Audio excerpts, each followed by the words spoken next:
Bonjour à toutes et à tous et bienvenue sur NeuroGym en ligne. J'espère que vous allez bien, j'espère que vous êtes en pleine forme.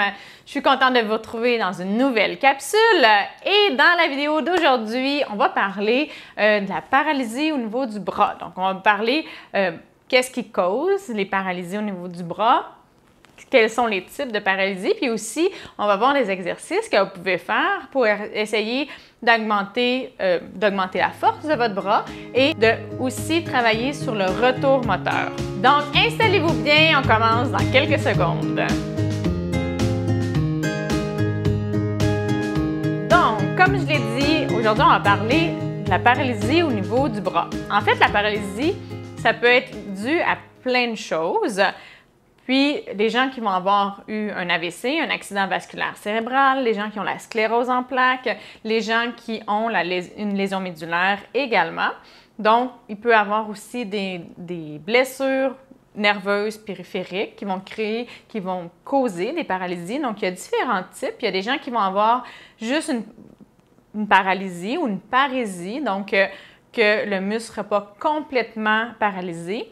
Puis, que le bras va être plus mou, on dit flasque, alors que d'autres personnes vont avoir de la spasticité, puis qu'il va y avoir une augmentation du tonus. Ça ne veut pas dire que ces personnes-là vont avoir un contrôle moteur au niveau du bras. Peut-être qu'ils ne pourront pas contrôler leurs muscles, leur bras, mais il va y avoir quand même des contractions. Donc, on va voir un petit peu ça. Je vais donner des informations qui sont quand même générales. Je dois le rappeler. Peut-être que les choses que je vais dire dans la vidéo, ça ne sera pas appliqué à vous. Peut-être que vous avez un cas qui est différent. Puis, comme je l'ai dit, il y en a qui ont de la spasticité, d'autres non. D'autres vont avoir un membre qu'on dit flasque, d'autres vont avoir un certain tonus. Donc, vous pouvez essayer de faire les exercices, de les modifier si jamais ils ne sont pas totalement adéquats pour vous. Cela dit aussi, j'ai dit qu'il y a différents types de paralysie. Donc, quand on dit paralysie, habituellement, on sous-entend que c'est une paralysie qui est complète. Quand on a un petit peu de retour moteur ou qu'il y a un petit peu de force, que la personne est capable de contracter un petit peu le muscle, on dit que c'est des parésies. Puis là, les parésies, ça peut aller d'une très grande parésie, donc presque une paralysie complète, où il n'y a pas du tout de retour moteur, à presque une force qui est dite normale. Donc, il y a tout ça, il y a toute une amplitude. Donc, il y a une très grande différence. Puis l'objectif, même quand on n'a pas de contraction, c'est d'essayer de stimuler le retour moteur, c'est d'essayer d'avoir une contraction qui est petite, puis d'après ça, de faire grossir cette contraction-là, qu'elle reste plus longtemps, puis qu'elle prenne de la force pour qu'éventuellement, lorsque c'est possible, hein, dans certaines conditions, c'est pas possible, mais d'avoir un muscle qui est retourné à des capacités qui sont dites normales ou saines. Donc, si vous avez une atteinte d'un côté, que de l'autre côté, ça soit égal. Donc, maintenant, ce qu'on va faire, peu importe votre niveau de paralysie ou de parésie, ce qu'on va faire, c'est des exercices qui sont dits actifs assistés. Donc, on va s'aider d'un côté. Si vous avez un côté qui n'a pas d'atteinte, vous pouvez l'utiliser. Si vous avez une atteinte des deux côtés, à ce moment-là, vous pouvez demander à quelqu'un de vous aider puis de faire la stimulation pour vous, de vous aider, de vous assister dans le mouvement. Parce que quand on a une paralysie, souvent, on n'est pas capable de faire le mouvement toute seule. Sachez que si vous envoyez la commande motrice, que vous essayez d'avoir une contraction, puis que vous voyez une contraction, puis qu'il n'y a pas de mouvement, votre muscle travaille très fort, même s'il n'y a pas de mouvement. Ce qu'on va essayer de faire aussi en faisant du actif assisté, c'est qu'on va essayer de stimuler le cerveau à reconnecter avec le bras. Donc, quand on fait des mouvements, quand on dit, on a un feedback, désolé pour le terme, mais on a un feedback visuel, on voit notre bras qui bouge, donc ça dit à notre cerveau, je voudrais faire ce mouvement-là, puis qu'on fait la répétition comme ça, notre corps va essayer de le faire, de l'accompagner. On a aussi des récepteurs au niveau de nos muscles, de nos articulations, donc on envoie plein d'informations à notre cerveau, puis à notre corps, notre système sensitif pour dire c'est ce que je veux faire. Donc, c'est ce qu'on va un peu faire, c'est le principe, là. Donc, vous pouvez utiliser même ces principes-là pour travailler plein d'autres activités, même s'il n'y a pas de mouvement, même s'il y a une paralysie ou une parésie, en faisant des mouvements répétés avec la stimulation, en donnant des indications, puis en faisant les mouvements, vous allez donner du feedback, puis ça va stimuler le retour moteur. Voilà. Donc, ce qu'on va faire, c'est, moi, je me suis installée au niveau de la table. On va travailler, premièrement, aller travailler l'extension du coude et la flexion du coude comme ça. Donc, mon côté gauche, imaginez qu'il est paralysé ou qui est très faible. Ce qu'on va essayer de faire, la première chose à faire, c'est si vous êtes capable de le glisser par vous-même comme ça, puis de le faire sans vous aider, c'est parfait. Faites-le comme ça. Si jamais ce n'est pas possible, ce qu'on va faire, c'est qu'on va utiliser notre autre côté et on va aller ouvrir comme ça et on ramène. Donc, on va pousser, on va aller ouvrir le coude et on ramène comme ceci. Donc, vous ne voyez peut-être pas très bien, mais ça ne glisse pas beaucoup. Donc, ce qu'on peut faire, c'est prendre une serviette. Moi, ici, j'ai un foulard. Donc, je vais m'installer comme ça. Et là, j'ai une surface qui glisse. Je peux aller ouvrir le coude et fermer. Donc, j'allonge mon coude et je ramène. On va faire ça 10 fois. On y va. On allonge, on allonge, on allonge. Donc, on allonge on travaille avec notre triceps et là, on fait contracter le biceps. On plie, on plie, on plie et on ramène. On allonge, on allonge, on allonge, on allonge. Donc, on allonge, on allonge, on allonge. Et là, on travaille le biceps et on ramène. On allonge, on allonge, on allonge.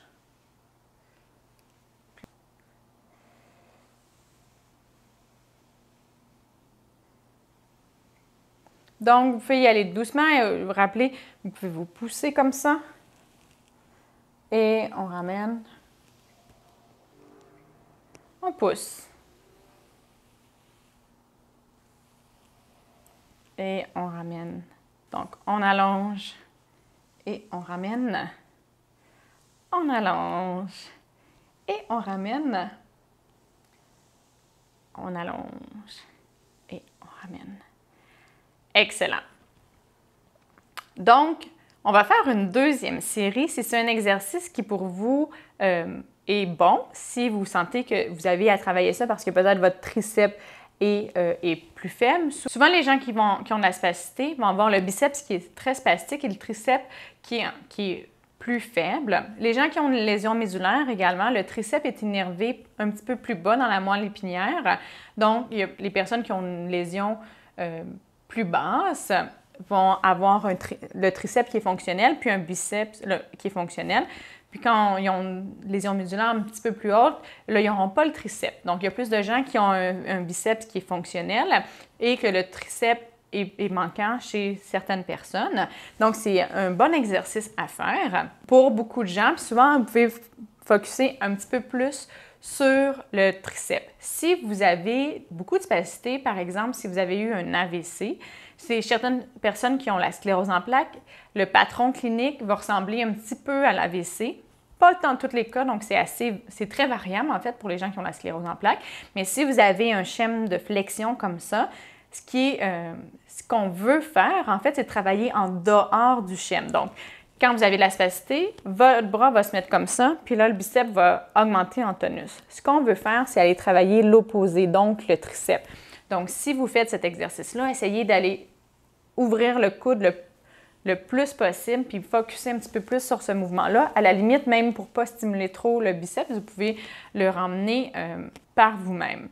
Par contre, c'est quand même bon, la spasticité, ce n'est pas du contrôle moteur. Donc, c'est quand même bon d'essayer de faire le mouvement, mais que ce soit vous qui le contrôlez, non que ça soit stimulé par la spasticité. C'est difficile à faire, des fois c'est difficile à savoir est-ce que c'est moi qui ai fait le mouvement ou c'est la spasticité qui a fait le mouvement, mais essayez le plus possible, puis même d'essayer peut-être si quand on a de la spasticité, quand la spasticité se déclenche, souvent le mouvement va être très brusque et assez rapide.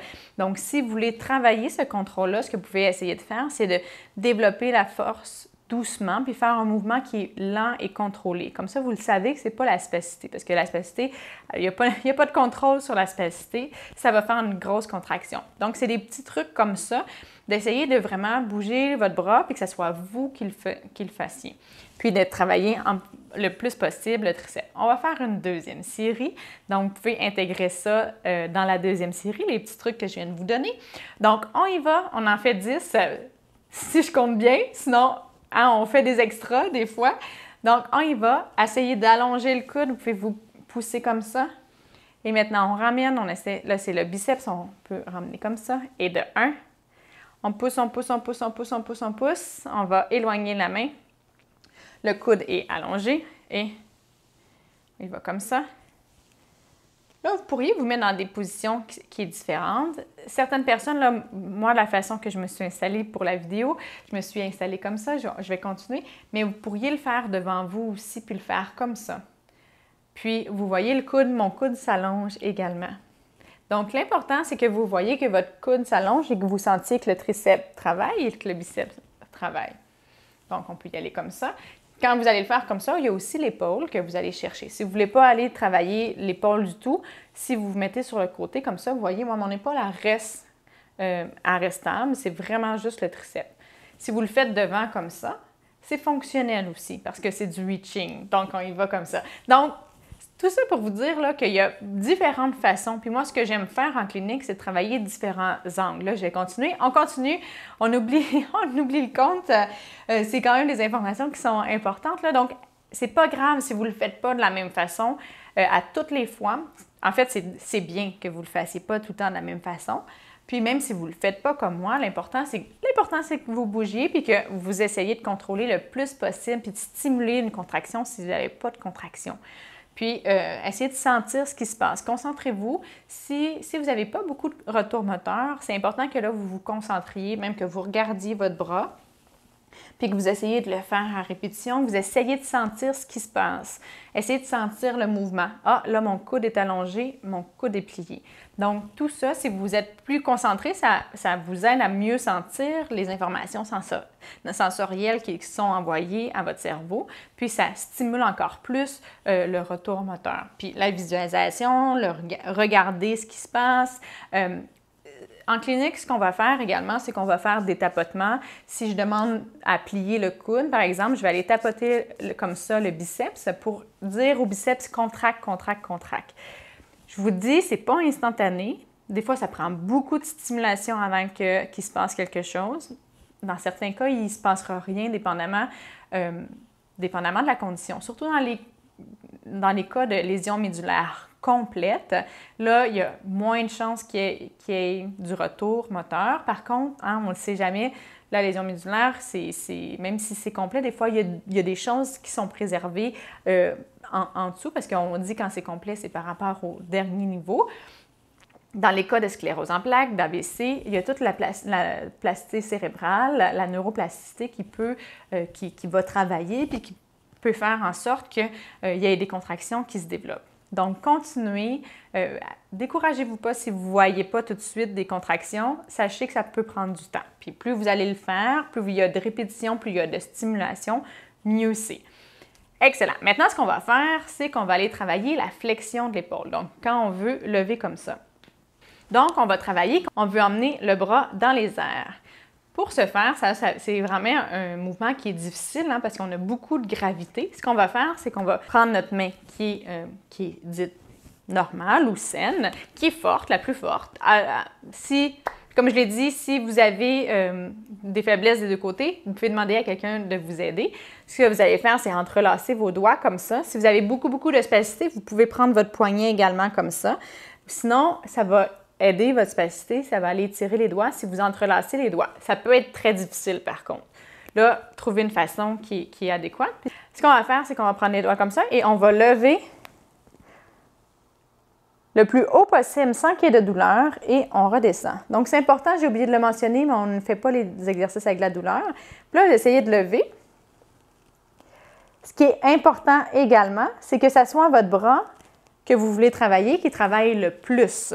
Donc, certaines personnes vont compenser puis vont presque lever complètement avec le bras qui est le plus fort, mais c'est pas ça qu'on veut, hein? Ce bras-là, s'il est déjà fort, oui, il faut le travailler, là, il faut qu'il travaille, il faut qu'il fasse de l'exercice, mais là, on veut travailler l'autre côté. Donc, on essaye, vous pouvez essayer de le faire le plus possible, puis vous vous aidez avec le reste, avec l'autre côté pour le reste du mouvement. Donc, on y va. On va en faire 10. Puis là, c'est important aussi quand on redescend de bien contrôler. Donc, on fait 1. On appelle ça de l'excentrique, donc on ne laisse pas tomber notre bras. 2. On ne lâche pas. On y va doucement. On essaye encore une fois de bien sentir. Là, faites attention, si jamais vous avez une subluxation au niveau de l'épaule, allez moins haut. Vous pourriez le faire juste dans ces amplitudes-là, ou même de faire d'en bas, ou même de partir d'ici, puis de monter jusque-là. Donc, vous pouvez gérer le niveau ou l'amplitude dans lequel vous travaillez selon vos capacités.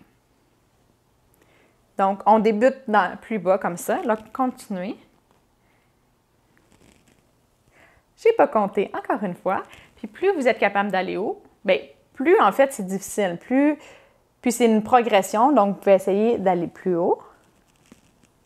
Puis toujours d'être en contrôle. Puis plus vous allez avoir une amplitude qui est grande, plus votre muscle va travailler. Donc, ça, c'est tous des paramètres que vous pouvez faire, que vous pouvez modifier pour faire les exercices. Donc, on en fait encore 2.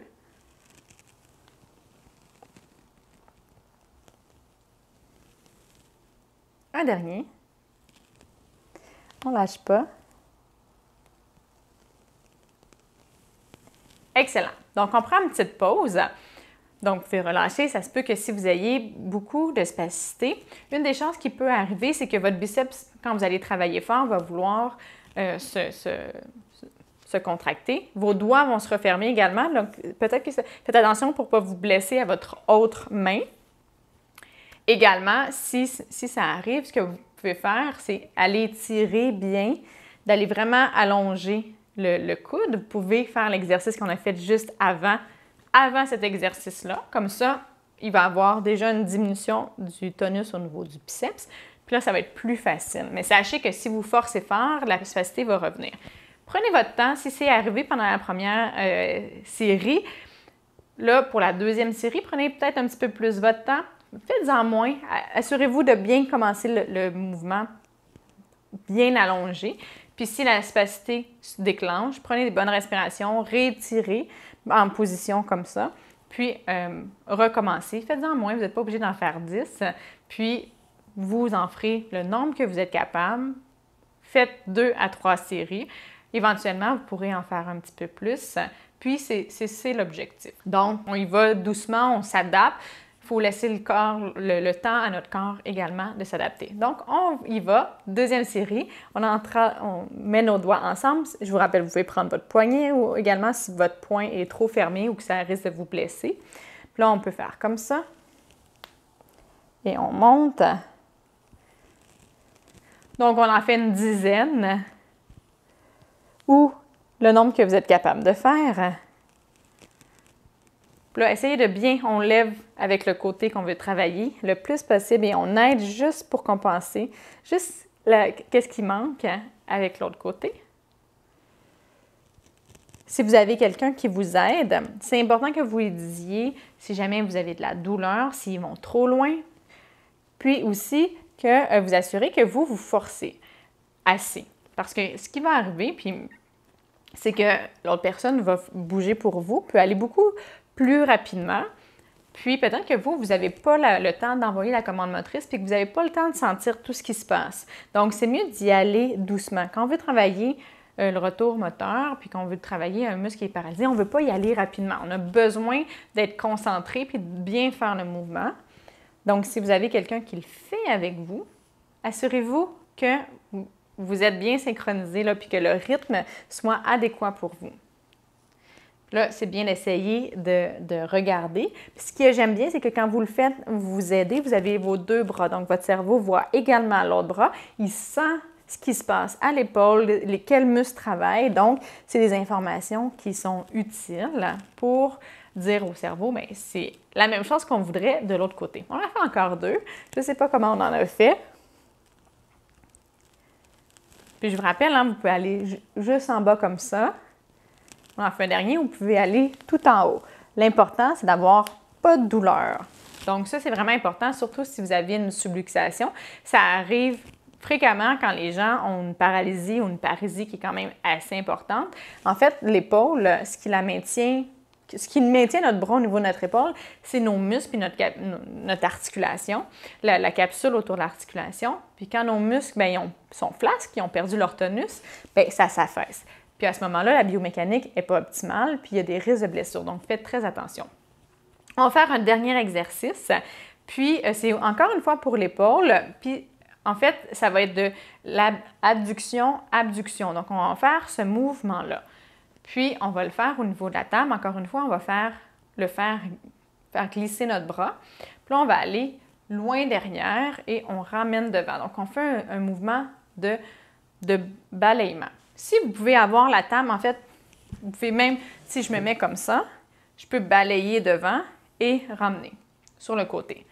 Sachez par contre que quand les gens qui ont de la spasticité, on a parlé que le biceps était plus spastique, les rotateurs internes et ceux qui font l'adduction comme ça sont souvent plus spastiques.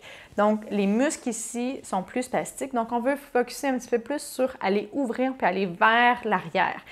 Aller vers l'avant, si la spasticité est forte, ça va être facile parce que le tonus va être augmenté, puis vous allez le faire rapidement. Encore une fois, on essaie de contrôler. Fait que si vous faites ce mouvement-là très rapide parce que c'est plus spastique, essayez de contrôler, essayez d'y aller plus lentement pour que ça soit une contraction qui soit volontaire et contrôlée.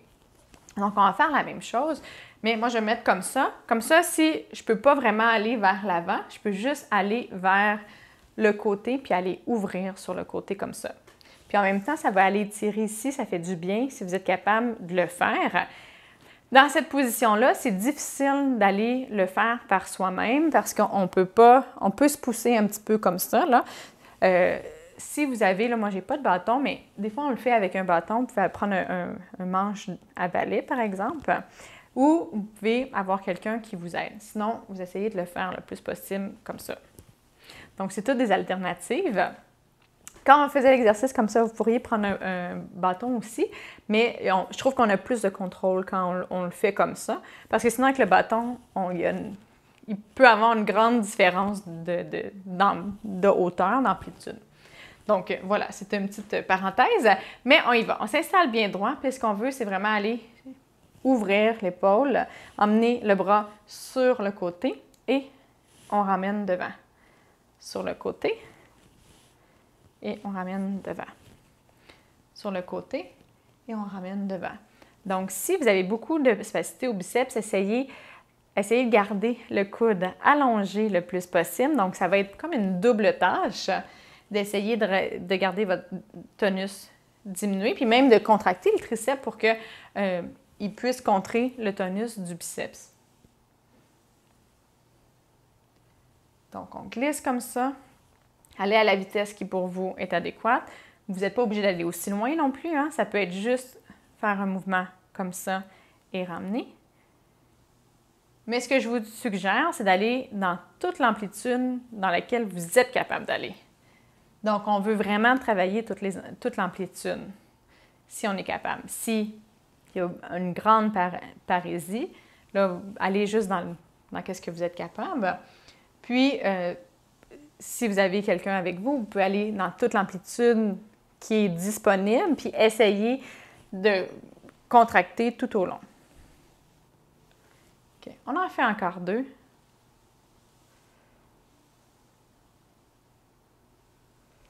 Un petit dernier. Excellent. On prend une petite pause. Donc, pendant la pause, replacez-vous. Ce que vous pouvez faire également, c'est alterner les 3 exercices. Comme ça donne une pause à vos muscles. Ce qui est bon, puis je le dis souvent, c'est de faire plus qu'une série. Là, je vous ai fait faire 2 séries, mais vous pourriez tout à fait faire 3 séries parce qu'il y a un apprentissage moteur. Puis, c'est comme ça, notre cerveau va réorganiser, il va apprendre des erreurs qu'il a fait pour être tout le temps meilleur. Avec les autres séries après, ça devrait être un petit peu meilleur. Surtout en plus, plus vous allez bouger, moins il va y avoir de spasticité dans la majorité des cas. Donc, on y va, on fait une dernière série. Donc, on allonge et là, on emmène sur le côté, on ramène. Donc, essayez également d'aller coller l'omoplate derrière, on ramène. On essaie de tout le temps avoir une bonne posture.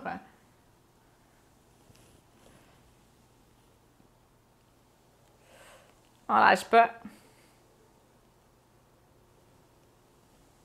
Donc, vous pouvez bouger votre bras comme ça et ramener. Essayez de le faire le plus possible avec le bras que vous voulez travailler. Utilisez le moins de compensation.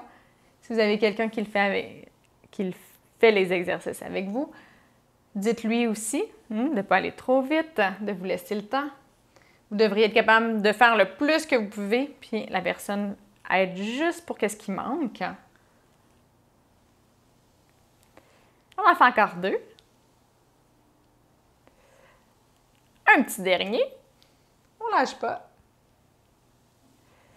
Excellent, super. Donc, voilà, on a parlé un petit peu des paralysies au niveau du bras. On a travaillé principalement l'épaule et le coude, donc biceps, triceps. On verra dans d'autres capsules comment travailler le poignet. Mais souvent, quand on a des paralysies, il faut avoir une bonne force, un bon contrôle au niveau de l'épaule et du coude avant d'être capable d'utiliser les extrémités. Puis une des choses également, c'est que le retour moteur, comment ça se fait dans la majorité des cas, c'est plus proximal, donc plus au niveau près du tronc en premier, puis au niveau distal après, donc au niveau de la main. La main, c'est aussi, et le poignet, c'est aussi plus complexe.